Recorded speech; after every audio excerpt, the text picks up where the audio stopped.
नमस्कार, मैं आपका दोस्त करमपाल। आज हम बात करेंगे हरियाणा भाजपा ने 5 लोकसभा क्षेत्रों के लिए प्रत्याशियों के नाम फाइनल कर दिए हैं, लेकिन 5 नामों को लेकर अभी भी कसमकस जारी है, पसीना बहा जा रहा है, मंथन हो रहा है। 5 ऐसे नाम जहां जिताऊ प्रत्याशियों की तलाश अभी तक पूरी नहीं हुई है, तो उस बारे में विस्तार से बातचीत करेंगे। एक सबसे बड़ा नाम, एक इस बार सिख नेता की एंट्री हो सकती है।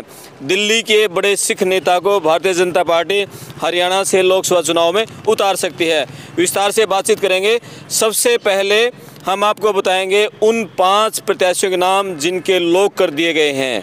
आप अपने जो कमेंट है वो ज़रूर लिखें और चैनल को सब्सक्राइब करें, साथ में घंटी वाला बटन ज़रूर दबा दें। सबसे पहले बात करते हैं उन 5 लोकसभा क्षेत्रों के नाम जहां से प्रत्याशियों के नाम लॉक हुए हैं। अम्बाला से बंतो कटारिया का नाम लगभग लॉक हो गया है। फरीदाबाद से कृष्णपाल गुर्जर, गुरुग्राम से राव इंद्रजीत, भिवानी महेंद्रगढ़ से धर्मवीर और हिसार से कैप्टन अभिमन्यु का नाम लॉक कर दिया गया है। इन 5 लोकसभा क्षेत्रों में अभी किसी दूसरे नाम पर चर्चा नहीं हो रही है। बाकी जो 5 लोकसभा क्षेत्र बच गए वहां पर अभी प्रत्याशियों का नाम फाइनल नहीं हो रहा है। यहाँ कारण ये है कि जो सिटिंग एमएलए हैं उनमें से कुछ ने चुनाव लड़ने से इनकार कर दिया है, तो कुछ प्रत्याशियों के खिलाफ फील्ड में नेगेटिव रिपोर्ट है, इस कारण उनको बदला जा रहा है। सोनीपत से रमेश कौशिक जो अभी सांसद हैं उनकी बड़ी नेगेटिव रिपोर्ट है, उनको इस बार टिकट नहीं दी जा रही है। इसी तरह से सिरसा से सुनीता दुग्गल को भी टिकट नहीं दी जा रही है और कुरुक्षेत्र से जो प्रदेश अध्यक्ष हैं नायब सैनी उनको भी टिकट नहीं दी जा रही है। और इसी तरह से जो करनाल से संजय भाटिया हैं उनका 50-50 है, लेकिन संभावना यही है कि वो भी चुनाव उनको नहीं लड़ाया जाएगा। और इसी तरह से बात करें हम रोहतक की, रोहतक से भी अरविंद शर्मा को चुनाव नहीं लड़ाया जा रहा है। एक एक करके इन 5 लोकसभा क्षेत्रों पर बात करेंगे। सबसे पहले बात करते हैं रोहतक पर। रोहतक पर पैनल में 2 नाम थे, अरविंद शर्मा, बाबा बालकनाथ है। ये 2 नाम अभी तक थे। उन 2 में से पहला नाम बाबा बालकनाथ का था और उनका चुनाव लड़ना अब भी लगभग फाइनल माना जा रहा है रोहतक से। लेकिन एक नया नाम हुआ है रणदीप हुड्डा का, जिनकी अमित शाह से मुलाकात हुई है और उसके बाद उनको यहाँ से प्रत्याशी बनाए जाने की चर्चाएं हैं। उनकी मां को भी यहाँ प्रत्याशी बनाया जा सकता है, लेकिन उसमें एक जोखिम है, कहीं वो दीपेंद्र हुड्डा उन पर भारी न पड़ जाए। इसीलिए कई बार मीटिंग का दौर चल रहा है और मुख्यमंत्री लगभग पिछले 2 दिन 24 घंटे पहले दिल्ली में थे। वहाँ हाईकमान के अलग अलग नेताओं से बातचीत हुई है और जो पहले लिस्ट फाइनल हुई थी उसके बाद इस लिस्ट में कुछ बदलाव किया गया है। हाईकमान ने भी कहा कि 5 नामों पर दोबारा से चर्चा की जाए, अलग अलग नए नाम लेकर आए जाएँ। तो वहाँ अभी रणदीप हुड्डा लाइन में है, लेकिन यहाँ से बाबा बालकनाथ का अभी भी लग रहा है कि उनको लगभग यहाँ फाइनल किया जाएगा। तो बाबा बालकनाथ हो सकते हैं और रणदीप हुड्डा भी हो सकते हैं, लेकिन ये राजनीति है, कुछ भी कहा जा सकता है। उसके बाद बात करते हैं करनाल से। करनाल से संजय भाटिया को चुनाव इसलिए नहीं लड़ा जा रहा है कि भारतीय जनता पार्टी विधानसभा में अपनी सेकंड लाइन के नेताओं को तैयार करना चाहती है। अभी हरियाणा का जो वर्तमान माहौल है उसमें सेकंड लाइन के मजबूत नेता नहीं हैं। अभी यदि खट्टर को हटाकर किसी दूसरे को मुख्यमंत्री बनाया जाए तो कैप्टन अभिमन्यु हार गए थे चुनाव, ओम प्रकाश धनखड़ चुनाव हार गए थे, उसके बाद बड़े नेताओं की कमी थी। तो इसी के चलते जो सेकंड लाइन के नेता हैं उनको विधानसभा के लिए तैयार किया जाएगा और इनकी एक फील्ड की भी वो सक्रियता कम थी और जिसके चलते संजय भाटिया के प्रति नाराज़गी भी थी और वो खुद इच्छा है कि इस बार वो विधानसभा का चुनाव लड़े। तो यहाँ एक नाम था वेदपाल का, महामंत्री हैं, लेकिन कुलदीप बिश्नोई का नाम यहाँ आ गया है और संभावनाएं हैं लगभग कि कुलदीप बिश्नोई भी यहाँ लड़ सकते हैं, लेकिन अभी इस पर कोई फैसला फाइनल नहीं है। यहाँ अभी कसमकस है।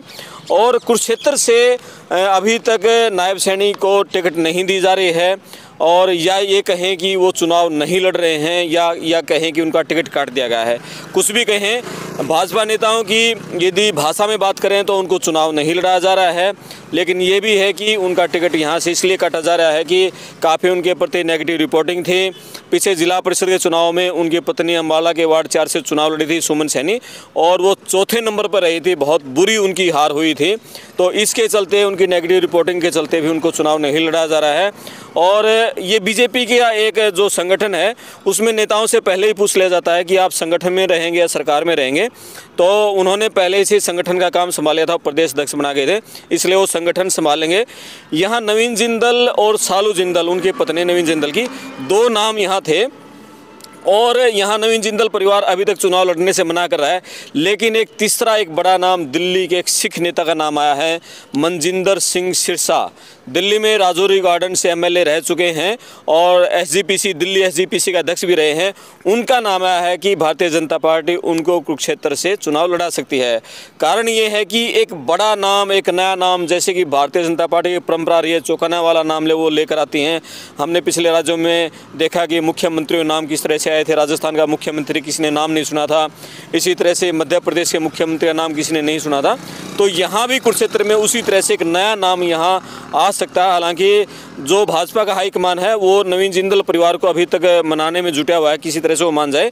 लेकिन यदि नवीन जिंदल परिवार अभी तक मना कर रहा है कि उसके चुनाव लड़ने की इच्छा नहीं है और वहाँ पर यदि नवीन जिंदल परिवार तैयार नहीं होता है तो मनजिंदर सिंह सिरसा कुरुक्षेत्र से भाजपा के प्रत्याशी हो सकते हैं। उसके बाद हम बात करें सिरसा की। सिरसा सुनीता दुग्गल को टिकट नहीं दी जा रही है, चर्चाएं हैं दिल्ली भेजने की, दिल्ली उनको चुनाव टिकट दी जाए कि नहीं दी जाए। लेकिन यहाँ जो बलकौर सिंह का नाम आया था, जो कालावाली से एमएलए रह चुके हैं, एक नया नाम आया है यहाँ प्रोफेसर रविंद्र बलियाला का। प्रोफेसर रविंद्र बलियाला 2014 में रतिया से इनेलो की टिकट पर एमएलए रह चुके हैं और भारतीय जनता पार्टी में शामिल हो गए थे। भारतीय जनता पार्टी ने करीब 2 साल पहले उनको अनुसूचित जाति आयोग का अध्यक्ष बनाया था। तो रविंद्र बलियाला का नाम अब फाइनल बताया जा रहा है कि उनके नाम पर मोहर लग सकती है। अनुसूचित जाति आयोग के अध्यक्ष हैं और 2014 के लोकसभा चुनाव में रविंद्र बलियाला ने रतिया विधानसभा से सुनीता दुग्गल को, जो भाजपा की प्रत्याशी थी, उसमें 453 वोटों से हराया था। तो उनको अब सिरसा से लोकसभा चुनाव लड़ाया जा सकता है। अशोक तंवर का नाम यहाँ से चर्चाओं में है, लेकिन उनको विधानसभा चुनाव में ही लड़ाया जाएगा, रतिया से उनको दी जा सकती है। हालांकि राजनीति है, इन 5 नामों पर अभी कसमकस चल रही है। 8 और 9 मार्च को जो दिल्ली में आज शाम को और कल भी संसदीय बोर्ड की मीटिंग होगी और उसमें इन पर चर्चा होगी। उसके बाद आता है सोनीपत। सोनीपत में योगेश्वर दत्त, तीर्थ नारायण, मोहनलाल बड़ोली, इनके नाम थे और बड़ी चर्चाएं हो रही थी। जींद के भी 2 जाट नेताओं के नाम इसमें आ रहे थे। राजू मोर हैं, दूसरी बार जिला प्रधान है। धनखड़ के इसमें भी जिला प्रधान थे। नायब सैनी की टीम में भी जिला प्रधान हैं। एक यहाँ से संदीप लोहान हैं जो एफपीओ के प्रदेश के समन्वयक हैं और उनका नाम चर्चाएं में है। जींद के 2 बड़े जाट नेता हैं। लेकिन इनमें से सोनीपत जो संसदीय क्षेत्र है उसमें जींद के मात्र 3 विधानसभा क्षेत्र हैं और 6 हलके हैं वो सोनीपत के हैं। ज़्यादातर संभावना ये है कि सोनीपत से ही उम्मीदवार होगा। यहाँ से 2-3 नाम हैं, योगेश्वर दत्त, मोहनलाल बड़ोली, तीर्थ राणा के अलावा ब्राह्मण प्रत्याशी को अरविंद शर्मा को भी यहाँ शिफ्ट किया जा सकता है। कुरुक्षेत्र से आम आदमी पार्टी और कांग्रेस का जो लाला जी हैं सुशील गुप्ता जी, उनकी एवज में यहाँ पर एक अपना वैसे समुदाय से प्रत्याशी हो सकता है और वो हो सकती हैं कविता जैन, ऐसा हो सकता है। लेकिन इसकी संभावना कम है क्योंकि यदि वहाँ से रोहतक से बाबा बालकनाथ या रणदीप हुड्डा आते हैं तो एक ब्राह्मण प्रत्याशी को ज़रूर यहाँ लेकर आ जाएगा और फिर वो सोनीपत बचता है। तो संभावना यही रहेगी कि योगेश्वर दत्त या अरविंद शर्मा ही यहाँ रहेगा। हालांकि बीजेपी है वो कुछ भी कर सकती है। तो धर्मवीर यहाँ महेंद्रगढ़ भिवानी से उनका नाम लगभग लॉक होने की संभावना है। ओम प्रकाश धनखड़ का नाम यहाँ से चल रहा है, सुधा यादव का नाम चल रहा है। लेकिन यहाँ पर जो राव इंद्रजीत सिंह ने पैरवी की है और संगठन ने भी धर्मवीर को कह दिया है कि आप चुनाव के लिए तैयार रहें और उनका नाम लगभग फाइनल है। सिरसा से रविंद्र बलियाला, हिसार से कैप्टन अभिमन्यु का नाम फाइनल हो चुका है। कुरुक्षेत्र से मनजिंदर सिंह सिरसा या नवीन जिंदल परिवार में से कोई हो सकता है। करनाल से कुलदीप बिश्नोई की संभावनाएं अब बढ़ गई हैं जो नई लिस्ट आई है रोहतक से बाबा बालकनाथ अभी 1 नंबर पे हैं, दूसरे नंबर पे रणदीप हुड्डा हैं और यहाँ अरविंद शर्मा को रोहतक से नहीं लड़ा जा रहा है। गुरुग्राम से राविंद्रजीत, फरीदाबाद से कृष्णपाल गुर्जर और अंबाला से बंतो कटारिया। 8 और 9 मार्च की शाम को गुरुग्राम में ये संसदीय समिति की मीटिंग होगी, दिल्ली में भी ये हो सकती है और इसमें संसदीय बोर्ड की जो मीटिंग होगी उसमें केंद्रीय नेतृत्व के जो बड़े नेता हैं वो भी शामिल होंगे और उसमें फैसला कुछ सीटों पर हो सकता है। और जो अगली 11 या 12 तारीख को भाजपा की जो दूसरी लिस्ट आने वाली है उनमें हरियाणा के 4 या 5 लोकसभा क्षेत्रों के प्रत्याशियों के नाम आ सकते हैं। आप पड़ताल टीवी चैनल को सब्सक्राइब करें, अपने कमेंट से ज़रूर लिखें और जो भी नया अपडेट होगा हम आपके पास लेकर आते रहेंगे। मैं आपका दोस्त करमपाल, धन्यवाद।